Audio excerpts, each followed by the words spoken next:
He eschewed a number of the so-called gentlemanly pursuits, but he had loved the drawing room where his mother had once played the spinet. He had a penchant for fine brandy after the hunt, for sleek Georgian columns that stood graceful sentinel. He had built South Seas with his father and brother. He had tended the fields along with the freed blacks and Indians. The plantation had cost them blood and sweat and tears, and he'd die before. He sighed. When the fight came, he'd be ready. But he couldn't believe that the Yankees were all damned cowards, or that it would be all over in a few months. He had sailed into too many northern ports to live with such a delusion. It was cold on the battery. Why he continued to stare seaward, facing the brisk breeze of winter he didn't know. He should seek shelter within his comfortable master cabin aboard the Jenni-Lyn. A good tot of brandy, and he could forget the portent of things to come. Something, some slight movement, attracted his attention northward along the battery. A woman stood there, a silhouette framed by the harbor light and the glow of the moon. She was too far away for him to have actually heard her. The movement alone must have caught his eye.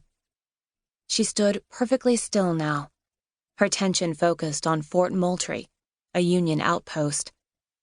First curiosity, then irritation, compelled him to move toward her. The hour was approaching midnight. No respectable woman would be alone on the harbor at this time.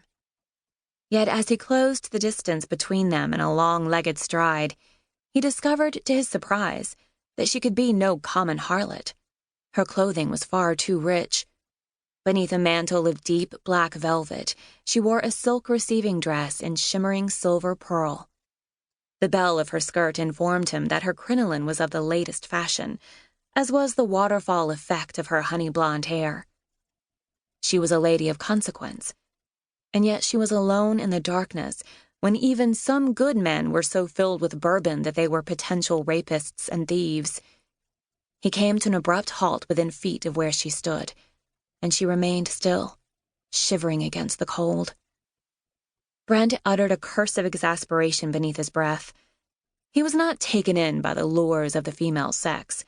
He had known too many women, both ladies and harlots, not to realize that most members of the gentler sex were capable of conducting themselves like spitting alley cats. The finest drawing-room tactics in the world couldn't always hide the claws of some of the female sex. In fact, he thought a bit dryly, he preferred the company of a good, honest whore over that of the southern belles who were determined, with wide-eyed innocence, to drag him into their bedrooms. But he had been raised in the gallant South, and he couldn't leave a woman standing alone on the battery when the streets were full of overzealous revelers. She might deserve whatever came her way, but, hell, he had to find out what she was doing. It would plague his conscience if something happened to her. "Madam," he began, only to stop short when she whirled to him, emitting a startled cry of alarm, obviously shocked to have her silent vigil broken. It was apparent she had thought herself alone. And as she turned, he discovered that she was incredibly beautiful. Stunning blue eyes as dark and turbulent as the night sea met his, eyes that hypnotized, framed by lashes of darkest midnight velvet. Her nose was small and straight, set between high cheekbones in the slender face of an aristocrat. Her mouth, ruby red from the cold, was compressed in a grim line, yet it gave hint of defined fullness and passion. She was one cat he'd be glad to meet in the night, no matter how sharp her claws. "Madam," he began again, as a strong breeze whipped in from the sea. The wind caught the balloon of crinoline and skirts, and before he could say anything else, he found himself reaching out to fold her swaying form into his arms before she could plummet to the icy waters below the wall.